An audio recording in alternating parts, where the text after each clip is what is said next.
and welcome to ESC, no mere circuit board, but the Extreme Scrutiny Club, where every 2 weeks, each of your hosts brings a robot to the table, and we cast a vote as a collective on whether or not it should be immortalized in the arena in the sky or cast into the Pit of Oblivion.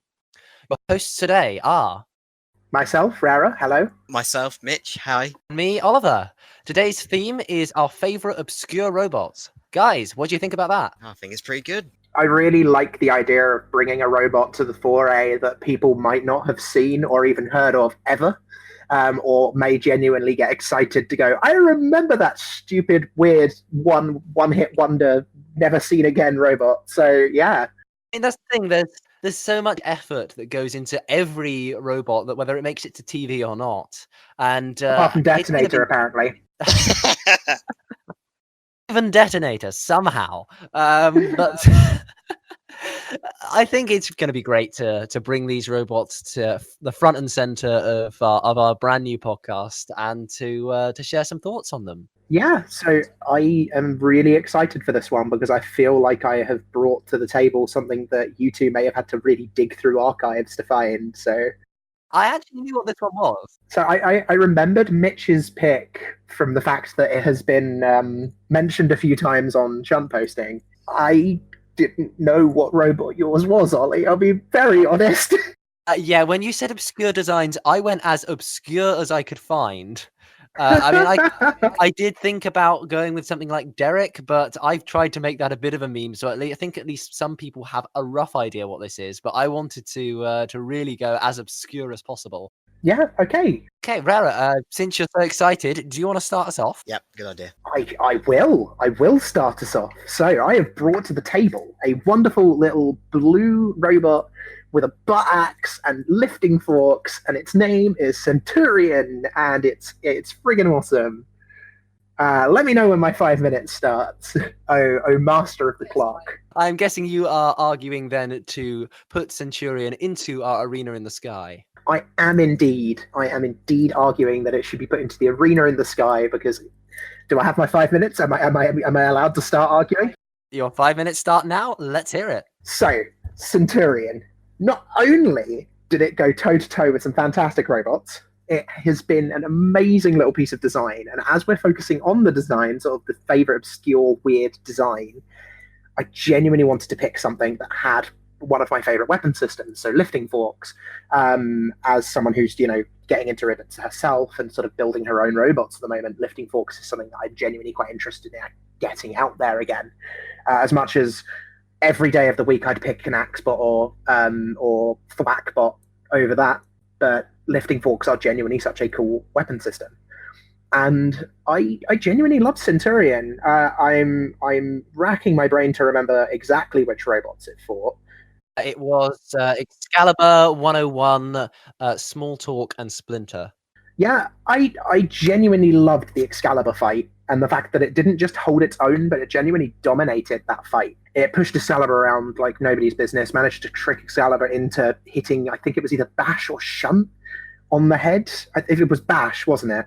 And again, it's to use my point from last time, it is again a local bot just across the water in Essex for me. But I just love that design and the fact that it looked so boxy at first, but you're looking at early Robot Wars still. You're looking at sort of Series 3 to 4, and Shremex had only really just sort of really come to the forefront. You had Chaos 2 making its rampages. You had some other like massive flipper robots making their rampages at the time. I don't think Centurion would have been able to shelf-right, if we're being honest. But at the same time, I genuinely loved that design, and I love the fact that it also had butt axes, because butt axes are the best places to put your axe. I could talk about every single fight it had to a degree. The 101 fight was a very interesting fight, and I'm sure one of you will have something to say about it. But honestly, my main point for Centurion is when we asked each other to find a obscure design, I wanted to find something that was boxy and clunky, but was still able to do well and still able to progress in a manner that boxy and clunky robots at the time shouldn't by any rights have been able to do well. I'm happy to end my point there. I'm happy to stop the timer and let us open it up to debate. What do you two have to say about Centurion? What do you two have to say about our wonderful boxy blue friend? Mitch, do you want to take this? I do want to go first, actually. Centurion is actually a favourite of mine from Series 3, so I was really happy when I noticed you Hey. picked it. I love the design. It's got a cool theme. I've just been looking on the wiki. After it stopped participating, it changed its flipper to look like Roman spears, which I think's really cool. Ooh. That aside, it had some good battles. The Excalibur battle where it locked axes, I always remember that. It's one of my favourite moments from Series 3. I forgot about the axe lock. The axe lock was awesome. I just remember Jonathan Pierce be like, "Oh, wax to wax, they're locked together." That was a great moment. That's one I always remember from Series 3. One-on-one fight, I don't actually remember too much, but that being said, I don't remember many of one-on-one fights. That's no disrespect to one-on-one. It's a good robot, but you know. And then I don't know. That aside, design-wise, it's great. Like I said, it's a very cool theme. It's done very well. It has eyes. Yeah, it did have little headlights. It had little headlights too, which really weren't needed. I know the arena was quite dark, but It's its own car with headlights. Mr. Psycho would be having words saying, "Oh, they're wasting electricity." Urgh. But that aside, it was decent. I can't really say anything bad about it. The 101 fight was what I was dreading being brought up because unfortunately it was poor driving that really sent it downwards. 101 pins it to the wall, and after that it gets itself free and then drives onto the arena spikes because, you know, it's early Robot Wars and that's the death of every robot that goes near them. But it broke their drivetrain, and of course it was deemed immobilized. Sir Killalot comes along, and if I remember correctly, Sir Killalot absolutely wrecks it. honestly, my thought watching that fight was how unlucky Centurion got. See, that's weird because I saw that as slightly bad driving. So it's interesting that you've defended a point that I've actually cast down when, of course, I'm supposed to be well, I say supposed to be defending this robot. We can change each other's votes. I mean, if Mitch is finished, I do have some things to say about this robot. I pretty much am. I don't have anything else to say. I like it. So do I. So far, I have been the devil's advocate, the sole voice of confusion and unrest. It's because you hate every robot, Oliver. He's been the You bully. hate everyone. In this case, no. I am a big Centurion fan, and I was very happy when I saw you picked it. I'm so surprised. There's so much to say about it.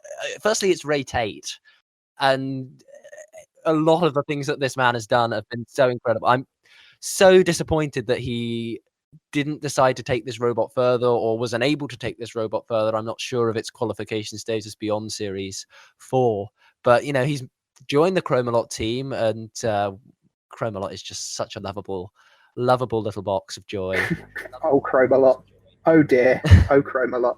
But the wonderful Skeletron was also one of his creations, the big sort of metallic human man that turns up in Robo games. I was wondering if someone would remember, because that's actually one of the reasons why I love Centurion so much. So I have actually met Ray Tate many, many moons ago when I was but a wee bab, and when Techno Games was first being advertised. Techno Games, that's it. I said Robo games. My parents took me to Lakeside because Panic Attack was on display, and what we didn't realize was because it was to advertise Techno Games. And that's because Skeletron climbed the lift shaft at Lakeside. Oh, wow. And yeah, I got to meet Ray Tate, and he genuinely was a lovely guy. And I believe, if I remember correctly, I'm remembering a very long time ago now, he actually had Centurion on display as well. And that's probably one of the reasons why I really like Centurion, because of course I've seen it in person. Yeah, I've got to say, you know, I thought it was very well driven and controlled. The axe is fairly powerful for a Series 3, Series 4 machine.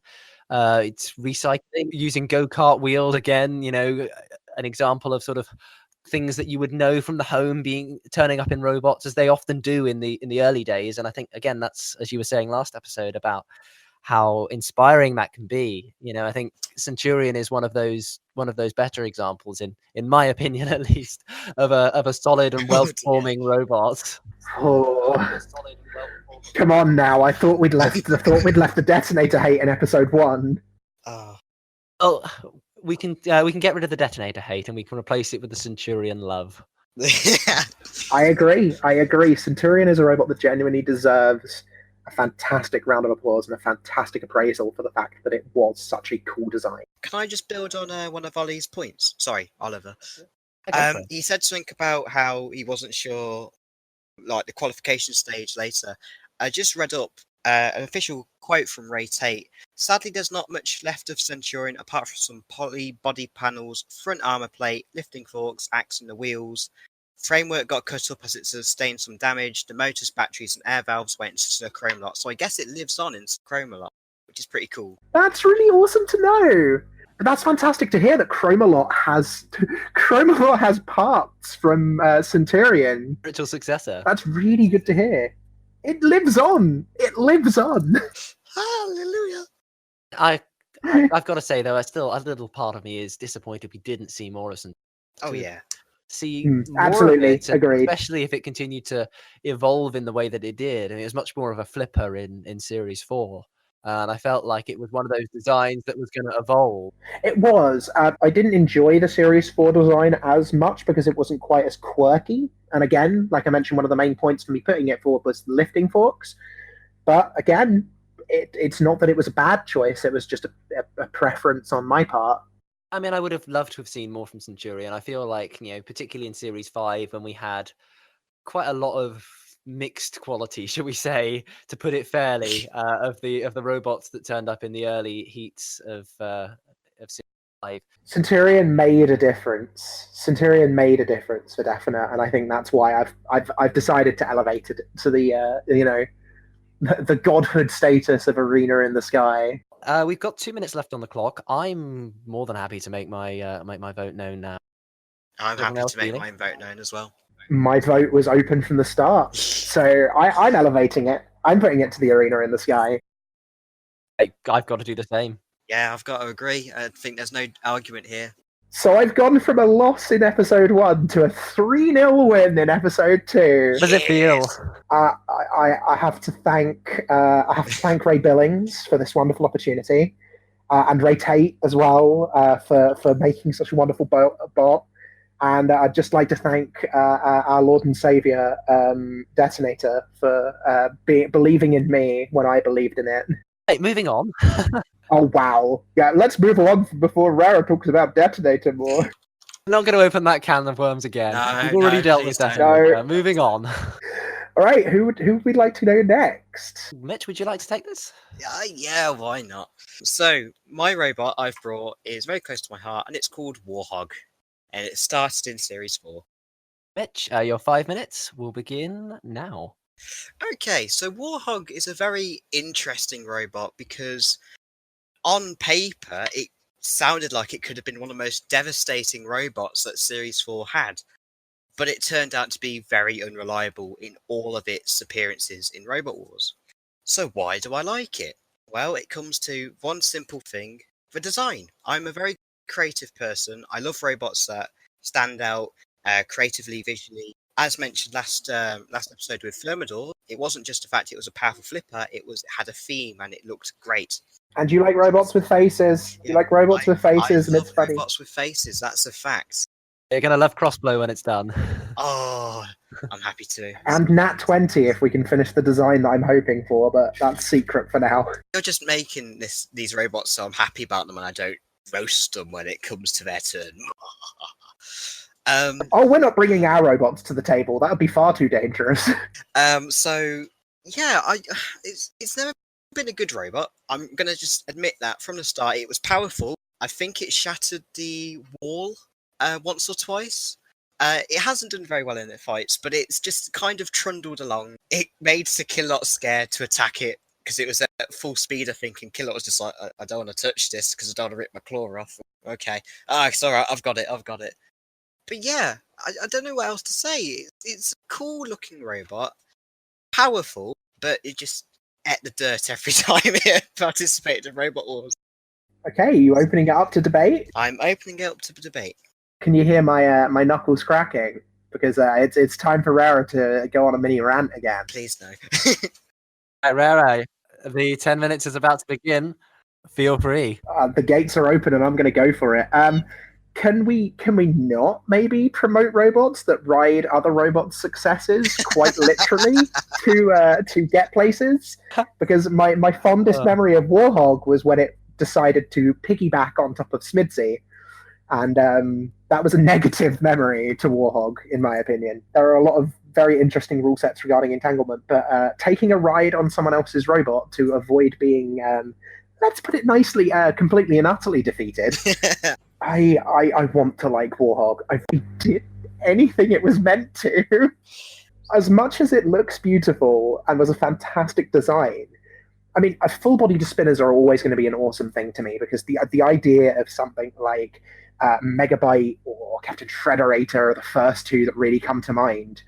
Those sorts of designs will always terrify me because they don't work in my head. I'm new to robotics myself. I'm still getting used to them, especially when you introduce something like Melty Brain, like Nuts, or on a smaller scale, SCD or Halo. Those robots don't compute to me. So Warhog was a fantastic idea, and of course I will always respect the fact that it's a full-body spinner, but come on, it could have done something. Yeah. I do get what you mean, and I'm gonna shoot myself in the foot. I think it was you that did that last episode with Detonator. It lost to Napalm, and that just really hurts me. I wanted to bring that up. So, yep. As much as I love Detonator, I of course love all of the other DGS robots. So Napalm is also up there for me, and I didn't want to make it entirely personal, but you lost to Napalm. I want to cry now. And yeah, you didn't lose to many robots, but the fact that Napalm was one of them. Was it Napalm or Shadow of Napalm at that time, though? It was Napalm. Napalm. Oh, that's even worse, surely. I think it was like, because in Extreme they had two versions of Napalm. They had the one that looked like the Series 2, Series 3 one, which was painted black, and then they had looked like it was slightly better armored one. It looked more, I'd say, medieval, if anything. And that's the one it lost to, from what I remembered. Medieval Napalm. And it was also eliminated from a fight with the fiberglass Dreadnought XP1 in Series 4. Oh. So yeah, I can't defend Warhog. I would want to, but there's nothing for me to defend. You've done what Warhog never could, and that's rip it apart. I'm still bitter from a fortnight ago. I'm still bitter. So, and as much as I've admitted that we record these in bulk, and I don't mind the audience knowing that, I'm still bitter from half an hour ago when we recorded episode 1. But yeah, I will bring my thoughts to on Warhawk. Warhawk? Warhawk. Yes. Do you want to try that again? My Battlebot's mind is already gearing up for the new season. Oh yes, hype. Yeah, so much hype. Same. The Warhawk itself looks very lovely. New version. Oh, it does. Very excited for that, but we'll get to that in a later episode. Yeah, I will retake that one if I may. Yes. Did we want to get back to what we were doing and actually speak about the right robot, please? Or have you done all your research and notes preparation because you're a complete nerd, Oliver? We'll get. We can bring up some notes when we get to my robot. But yeah, I guess getting to my views on Warhawk, because I've done it again. No, you've gone for Warhawk. Oh. It's anything like Hamhawk. Right, do you want to try and say a robot name correctly now, please? Getting back on top. Do you want to practice it a few times before we go in? Warhog. But yeah. Warhog. What? Long day, all right? Yeah, so I'm really torn when it comes to Warhog.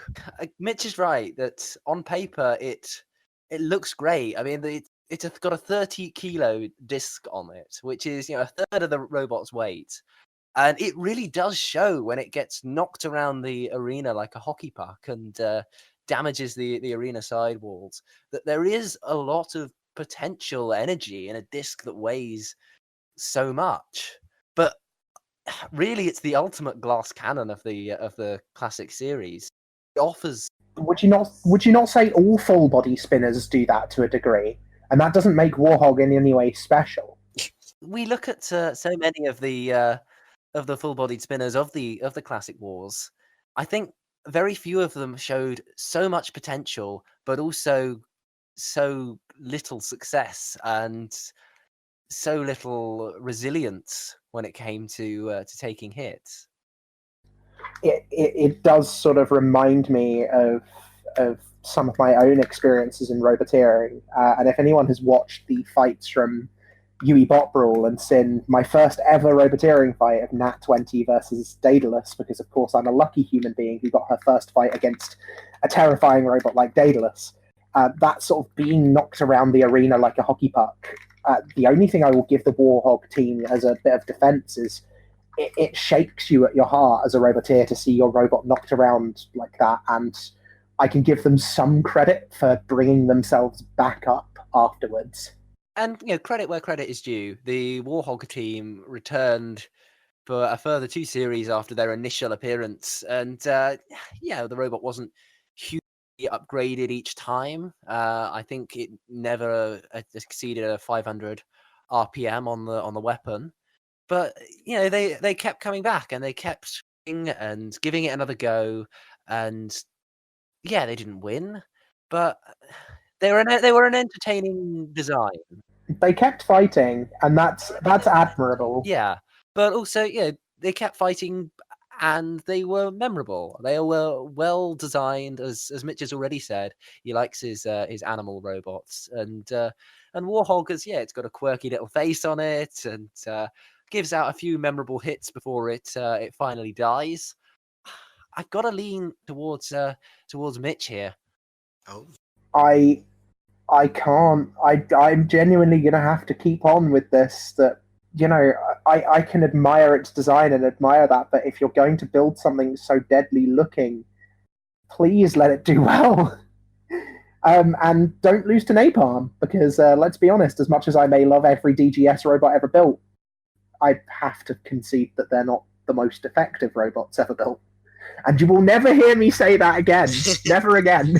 Oh, it's recorded now. It's out there for the world to hear. Reira does concede that DGS robots are a little bit naff, but unfortunately, it's only to make a point that I'm going to cast my vote and set it in stone now that Warhog has to go to the Pit of Oblivion for me. I'm sorry. If you can't do well enough in a competition with a robot that's got so much potential, then I have to question. That's fair. You know what? I'll go last. You go next, Oliver. I mean, like I said, I am still so torn because I see where Reira is coming from, but we're going for our favorite obscure robot designs here, and when looking at Warhog in terms of its design, the bonkersness of the weight that's gone into that weapon and the crazy little expression that robot has on its face, I have to give some sympathy. I am going to vote in favor of Warhog going to the arena. Okay. So deciding vote and the person who brings it. It's going to be interesting to hear. Have either of us changed your mind? Yeah, you would think that as the person who brought the table, I'd be like, right, that's it, it's going to the arena in the sky. But I'm really conflicted. Because you're both That's right. the entire point of our show. That is the entire point of our show, for us three to debate, and hopefully for the audience at home to debate amongst themselves as well, whether or not this robot deserves the stardom that comes with the arena or the shame that comes with the pit. Because, visually, as a design, it's great. But when you lose to robots like Napalm, Come and Getorix, and this one's going to hurt me to say, Dreadnought. I'm going to grumble in the corner at the fact that you're putting down Napalm again, but I will shut up. I'm sorry. Too late, you've done it yourself already, Reira. Oh, okay, that's it. Oh dear. It's going to be me that's in the boiling pot this week. I'm really sorry, Oliver, but I'm actually going to turn against my own robot. Ooh. Is this a first? Have we changed someone's mind on ESC? Is it a first in episode 2? To be honest, I was expecting Warhog to go 0-3, and I was like, I'm bringing it here because it's a favourite design of mine, and that's it. But I've got to admit, it may be good looking. It's not that good in the arena, and as powerful as it is, it doesn't deserve to be in the arena. I think that's it then. Are you That's it. are you the first robot to join Detonator in the Pit of Oblivion? Yep, that's Is it. Warhog Get it down there. You disappointed me. for the last time.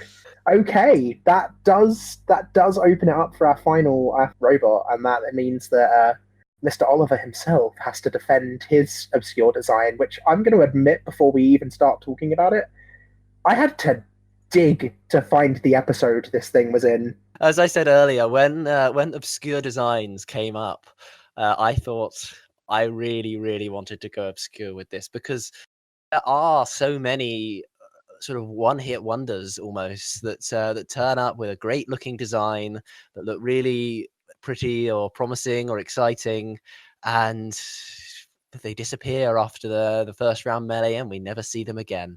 And this robot is one of them. It is the Series 6 and Series 7 competitor, the Stag. Okay, do you have your 5 minutes ready to go? 5 minutes are ready to go. Open fire. Yeah, I mean, this robot only ever had 2 fights, so it's difficult to argue too much in its favor. But You say that when I brought Detonator that only had one, but you know. it's true. But there is a lot to love about the little time that this thing had on our screens. Again, as I've said earlier, this is a sort of podcast more about designs, and just look at it. It's a very cute little boy, especially when it has the sort of the googly eyes on it in Series 7. It just looks so charming and so cute. But it also seems to have the performance to back it up. It's got a 7-ton crusher on it, which admittedly didn't do a lot and didn't stand up to too much, but yeah, it was there to grapple and to hold, and it did fairly well in controlling its opponents around the arena, especially for a sort of an entry level machine as it was.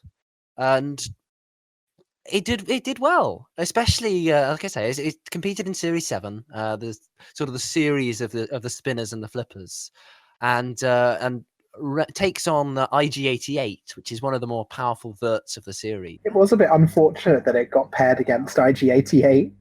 Not to make a point yet, but that is an unfortunate draw. But yeah, a performance aside, it is difficult to justify it too much, given the fact that the wheels do have some issues on this machine.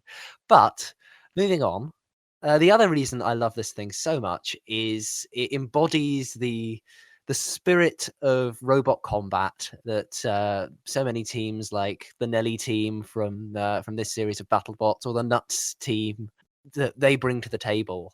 I mean, are we talking about the hat? We are talking about the hat, the beautiful thing that it is, ending up in the thumbnail for the YouTube uploads for these heats. It's crazy and it's incredible, and yeah, the team know that they're not necessarily going to be taking their robot all the way through to the series semi-finals, but they're there to love it and to enjoy it and to have fun and to be wacky and stand out. And I mean, yeah, I love the hat. You love the hat. Love the hat. I think that just about wraps up my opening statement. So I will set up the timer for 10 minutes, and we can put this. You're opening it up for the debate. 10 minutes on the clock. Here we go. I'm once again going to crack my knuckles and go straight for the jugular. I think I'm going to have to join you there. But for the opposite reason, for once. Can I just say that one of my favourite things about the Stag is that they have a featherweight version called Staglet, and it's just as adorable. It actually appeared on Robot Wars. It appeared in the featherweight championship. It didn't do fantastically, but again, Staglet is absolutely adorable. And any robot team that's willing to go, hey, we've got our big robot, let's make a little tiny adorable version. Or again, as you brought them up earlier, Team Punchant did it the other way around by building Featherweight Nelly before building Heavyweight Nelly. I like a robot team that can go, hey, here's our robot in every weight class we could possibly make it in, and it's the same. I think that's genius. I think that's really cute to say on form. That's your Team Typhoon. Oh, God. Yes, definitely. Again, we're talking about Gary Cairns once again, aren't we? Recurring theme. Oh dear. Sorry, if he's you're gonna be listening to coming this, on- please come on. Please come on our podcast. We'd love to have you on. But the thing is, we're not talking about Staglet, and as much as I can sit and gush about Staglet because it's an adorable little thing, we need to talk about the Stag. And honestly, if we're talking design, it wasn't the most sturdy of robots now, was it? Its crusher arms were a little bit flimsy. Its look was flimsy. And I believe actually Mitch can back me up here that when I was watching the episodes to prepare for this, one of my first comments on the Stag is, "Oh, it's one of those robots that will fall apart when hit." I think I remember you saying that, yeah. So to give my real 2 cents, I'm on the fence here. As much as I can talk about Staglet being adorable forever, the problem I have with the Stag itself is that it is flimsy. And the thing is that as a design for a combat robot, you can't all be adorable, hey, look at my robot, it's going to fall apart. Especially if you're trying to give off this serious vibe by, like you said, having a quite powerful crusher. You can't have your bread, you can't have your cake and eat it. I know you said have your bread and eat it. I'm going to resist the urge to mention Detonator here. Look, Detonator, do we think Detonator was a serious design? Or are we getting into this again? Because I feel like you're just going to use this every time I make a point you don't like. I feel like this podcast is going to detonate in a minute. My point exactly is that the Stag, what would you class it as? Is it a serious robot or is it not a serious robot, Ollie? Personally, I think that that robots are allowed to bridge that gap. Nuts 2 and Nelly are the two that I brought up earlier, and I think that they both do that successfully. Is that they are competently built, well-designed machines that also manage to be entertaining. And yet the Stag doesn't quite match up to their engineering prowess. I mean, they're much more modern machines, obviously, and certainly doesn't have the success of something like Nuts 2. But I think teams are allowed to try and make something that's going to be threatening, but also to have a bit of fun with it. And yeah, ultimately the team, I think, knew that they weren't going to go very far, but it's not like they were miles away from a good design. If you look at something like Can Opener or Infinity, both robots that have this similar sort of horizontal crusher type design, yeah, none of them were necessarily the most effective robots in the war zone, but they have Something, several hold my wins beer. several wins to their name, and yeah, we can give them that much. Yeah, no, the thing is that I'm not trying to shoot down the fact that they were genuinely quite a serious team that also had a flair for the funny. And there are, again, teams that can do that. And I do concede your points of Nuts and Nelly are exactly right. I do have to stand corrected and say that, yeah, robots can bridge the gap and can be jokey but also serious.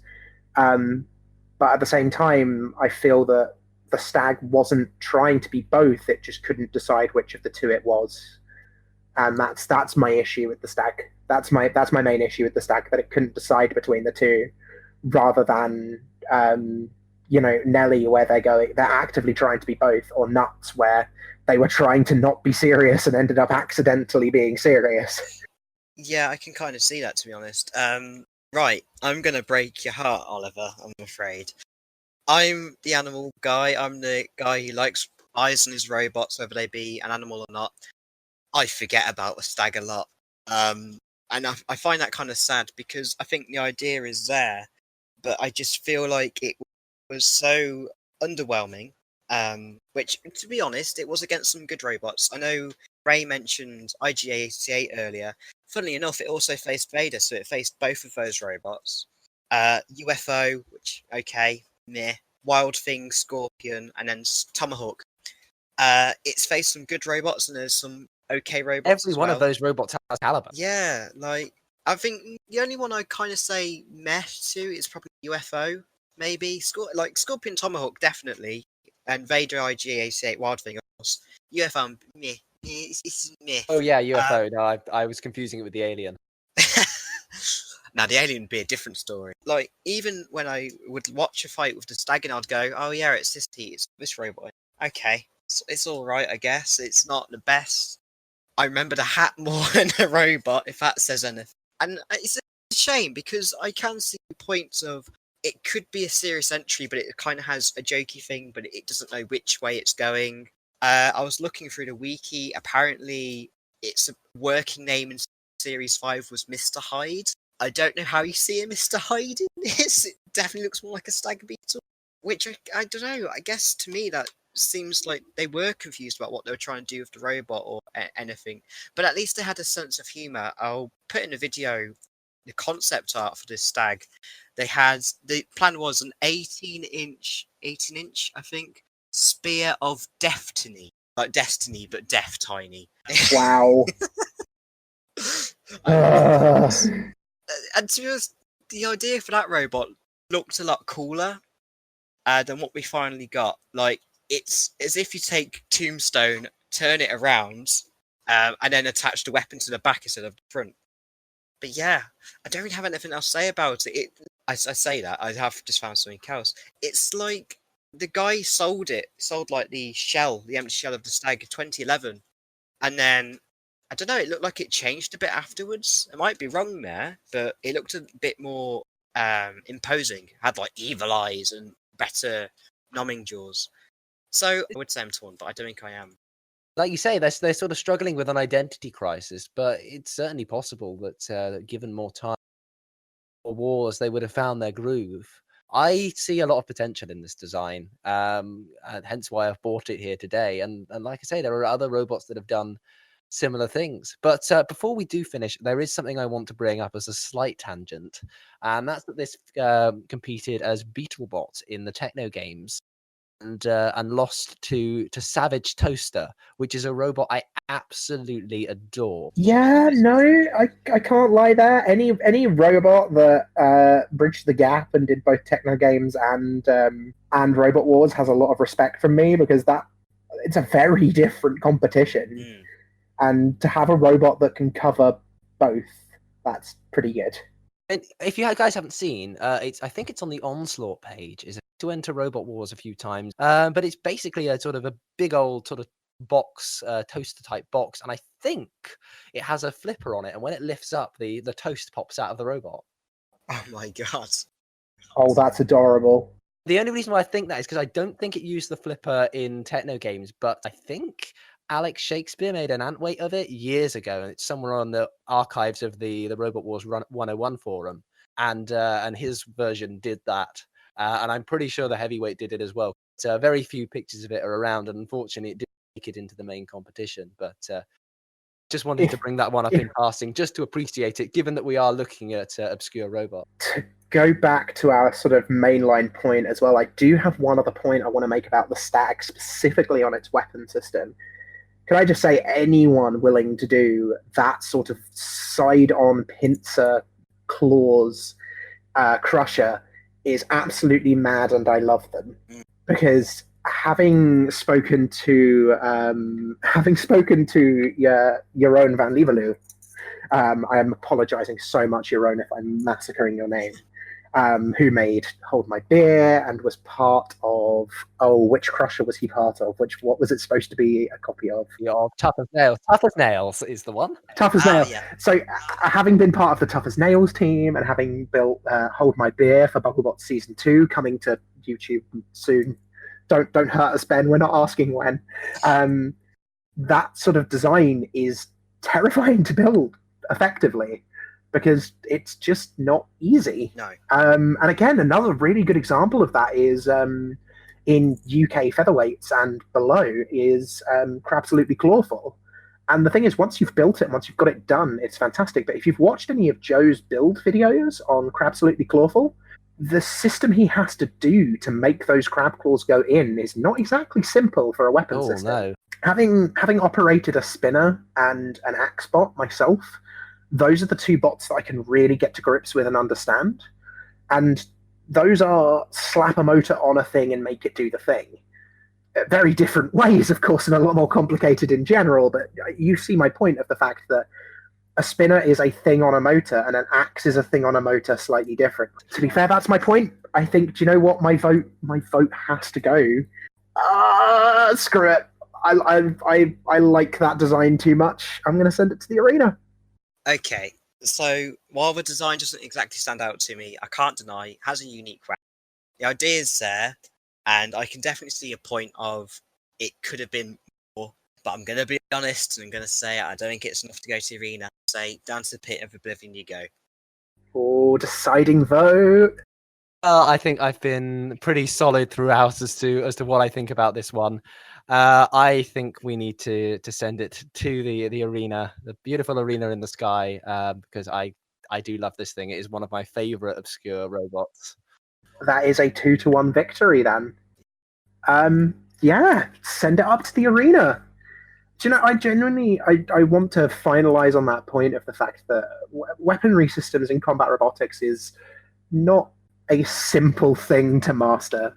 And if you are out there and wanting to get into combat robotics, please don't go for something crazy as your first robot, because you will regret choosing a complicated weapon system.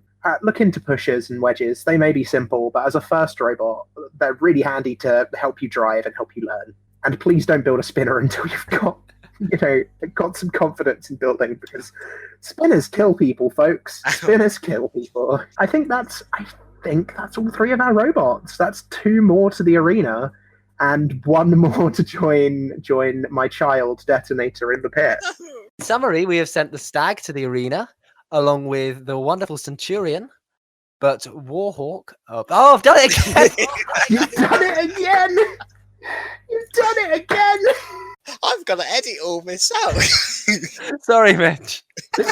Episode 2 is going to be a bitch for Mitch to edit. Meanwhile, Warhog has been pushed into the Pit of Oblivion to join Detonator, which I think, guys, means that I am the only one so far to have got both my robots in the arena. Just you wait till next Just episode. wait till next week. Just wait till next week. Oh, right. Well, talking of next week, Reira, what are we doing next week? So we are doing our favourite derpiest designs next week. So we're each bringing a robot to the table that is ridiculous in design, in sharp contrast to today's sort of obscure, interesting design.